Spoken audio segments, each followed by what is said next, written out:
Hi, my name is Harrison Tan, and this is a video with Joel Cohen, who is a professor of Earth and Environmental Sciences at Columbia, as well as being a scientist of different varieties and a mathematician. And he's been really interested in how many people the Earth can support. So this is an interview talking about that and any other questions that came up. Hello. Hi, I've unmuted myself. Good. I, at the last moment, was inspired to light a candle. We don't always have ambiance in digital meetings, so I thought maybe we could create some digital ambiance. And I know you were just in the mountains, so this is a pine-scented candle for us today. Very fine. Around 1991, a journalist wrote me and said, "How many people can the Earth support?" I had been in research, let's say, for 25 or 30 years, and I had no idea. And I said to him, "Give me a few weeks and I'll get back to you." And I started looking into it. It seemed like an obvious thing. There must be a number, right? I mean, I looked into it and found that there were numbers, different numbers, high, low, middle, and that they had very flimsy, if any, factual foundations. And it was like a ball of yarn. The more I pulled, the more it unrolled. I spent 4 years tracking down estimates of how many people the Earth could support and trying to understand them. What was their foundation? And I found that this is basically not a question of science only. The shortest answer is it depends on human values and natural constraints. So there are natural constraints. The Earth is a finite sphere. We get a certain amount of energy from the sun. We have an atmosphere that we're given, that we're changing because our activities are extracting materials from the Earth. Those are natural constraints, but how we interact with them depends on human values.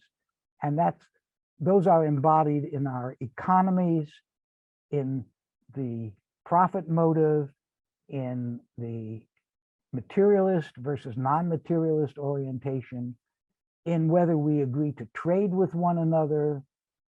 And so that's the two-word answer, two-word being values and constraints. The four-word answer is it depends on population, economics, environment, and culture. So population is birth, death, migration, but not only that, it's urbanization, age structure, how a population is composed, because those things all affect our effects on the world. And then economics, how do we produce goods? And then the environment, what are the constraints around us? And values, do we want jaguars with 4 wheels or do we want jaguars with 4 legs? What world do we want? If you and I have a difference, how are we going to resolve that? That's a matter of values. Are we going to try to kill each other, or are we going to have a discussion and find out a win-win solution? So these 4 components: population, economics, environment, culture. It's a checklist of questions that if you don't ask all 4 of those, your vision of a human problem is incomplete. And very often you'll see that people will focus on one or the other, but that's why we don't make progress with a lot of human problems. And then I wrote a book published in 1995, still in press, that refines the question of how many people can the Earth support into 11 questions that need to be asked. Is your intention to create a purely objective account, or do you have a stance on what should be done?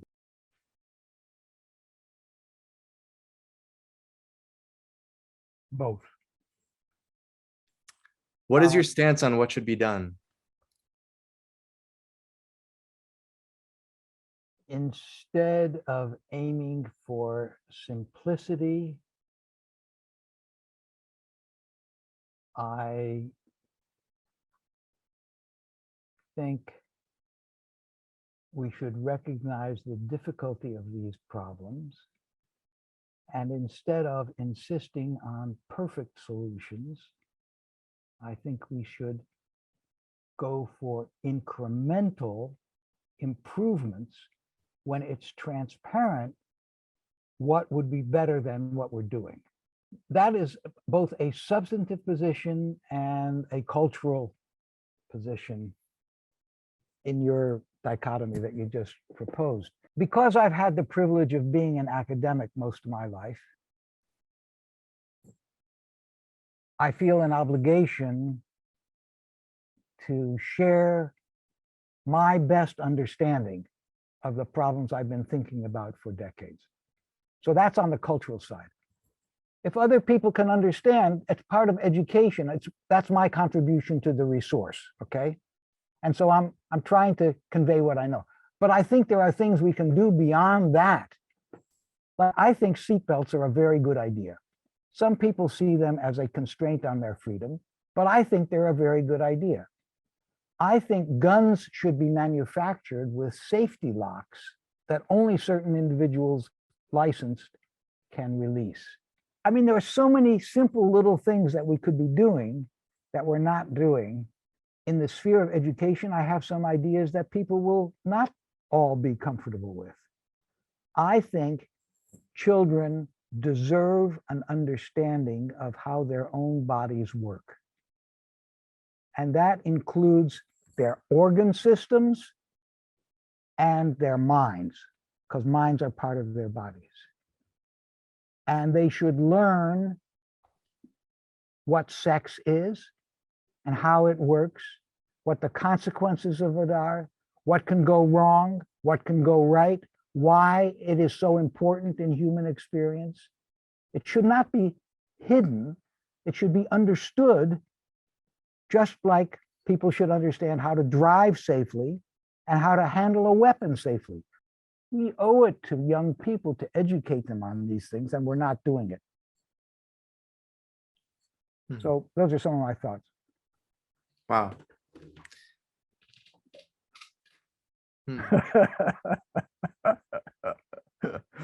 We've gone pretty far afield here, but anyway, that's. I can tell that this is your real fire. Yeah. I'm going to tell you a story about myself. When I was 14, I was a confused adolescent. Surprise. And I thought that life had all the interesting problems because I understood so little of what was going on in my life. And I also thought that mathematics had very, very powerful tools for understanding the world. In mathematics, you can sometimes say, this is true and this is not true, which is very hard to do in a lot of other fields. So I decided that I would try to marry the questions of life with the tools of mathematics. And I had never heard of mathematical biology, but that was what I wanted to do. That has been the kernel of my entire research career. Okay. I was considering other courses of life, like being a journalist, like being a music composer, like being a literary scholar. I love all of those things. But I came back to this trying to understand. So I went ahead and I did a doctorate in applied math first, because it's a very difficult subject. It's still difficult for me. I was going to do medicine, but I got a fellowship after college to travel around the world for 14 months. And I saw that most of the world is poor and sick. And I had no idea, because I'd never been out of the United States before I graduated from college. And this fellowship gave me 14 months, said no academic courses, can't stay in the same place for more than 3 months. So I went all the way around the world for 14 months by myself, and I traveled third class or second class. And I saw how most people live. And I saw a lot of sick, malnourished children who were never going to have the dignity of being human because they weren't going to get educated and they were not going to be healthy and they were not going to have any autonomy in their own lives. This rubbed me the wrong way. And I changed from medicine to public health for my second doctorate. Because in Kenya, the health budget was $1 a year per person when I was there. You're not going to treat sick people. You're going to have to prevent sickness if you want to do anything with that kind of money. That is why I study population. I saw that women didn't have control over their own fertility.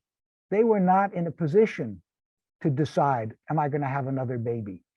That's wrong. People should have that autonomy. In my values, okay, that's coming back to values. That's where this all comes from. Do you hold the value that we should cultivate particular values in people?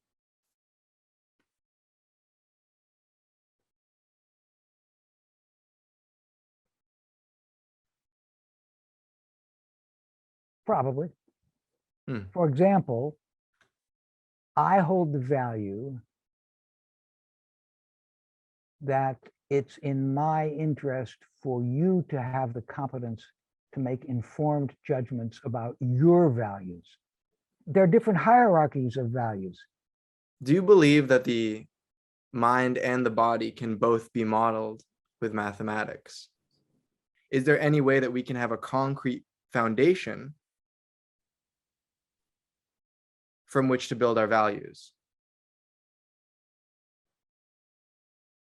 I think it's pretty well demonstrated that one can describe specific aspects of how people's bodies work with simplified mathematical models.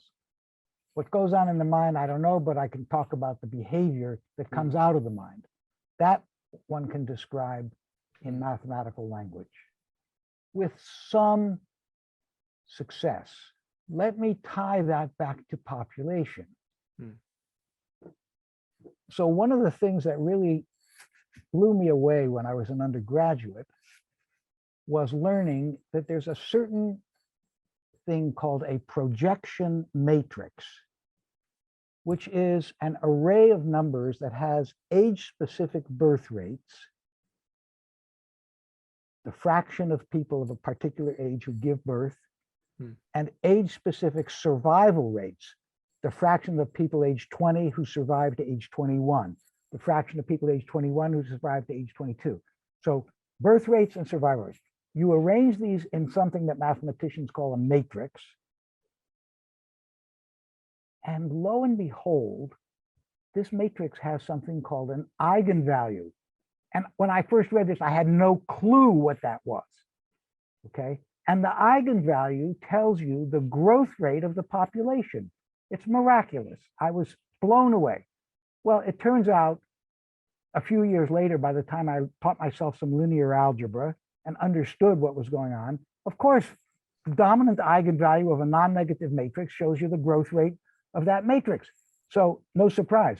But for me, it was a revelation, and it helped me focus my mathematics and biology on population, because here were some tools that people have invented over the last 100, 200 years to understand that. Now, what does this have to do with mind? Remember, I said the first row of this matrix has age-specific birth rates. That depends on how many children women of age 20 to 21 have, 21 to 22. The choices of having babies or not at a particular age reflect values, access to contraception, career, education, competing for childbearing time, all of the things that go into a choice of fertility. And that is something we understand partially, but very incompletely. We don't really fully understand why people have children when they do. But we know some things about it. We know that more educated women, in general, have fewer children than less educated women, in general. And similarly, the subdiagonal of this projection matrix has age-specific survival rates. That depends on whether people choose to smoke or choose to drink while they're driving, get health checkups when they're older, or do any of a million, or exercise regularly. These survival rates reflect our values, our choices, and it's making the connection between the microscopic individual choices, the population level consequences, and then going from that to population growth. That's interesting. And so that's the vision of these connections. Is the point that we can't know exactly how many people the Earth can support because it's a function of these 11 things. Yeah. So it's not a specific number, but it's a function. Yes. I see. And we should stop believing that there's a fixed ceiling and that we're above it or below it, and we are respectively doomed for collapse or no problem, just keep on growing. There ain't such a number, okay? Instead, we should focus attention on improving human well-being and the well-being of the planet, because that's in our interest, and do what we know how to do. Don't get sidetracked, as I was for 4 years writing this book on a problem that doesn't solve our problems. Because a lot of these proposed limits on how many people there are really political numbers. They are, on the one side, the people who think the limit is so high, we can just keep on growing our economy and our population. And the other people who think it's 1 billion or 2 billion, and we're doomed, and we're gonna, and the facts don't support either of those. What we can see is that there's a lot of avoidable misery, unnecessary early death, lives not fully realized, and that's what we should be talking about. Check in with me in a year or 2 or 5 or 10 if I'm still alive, and let me know how it's going.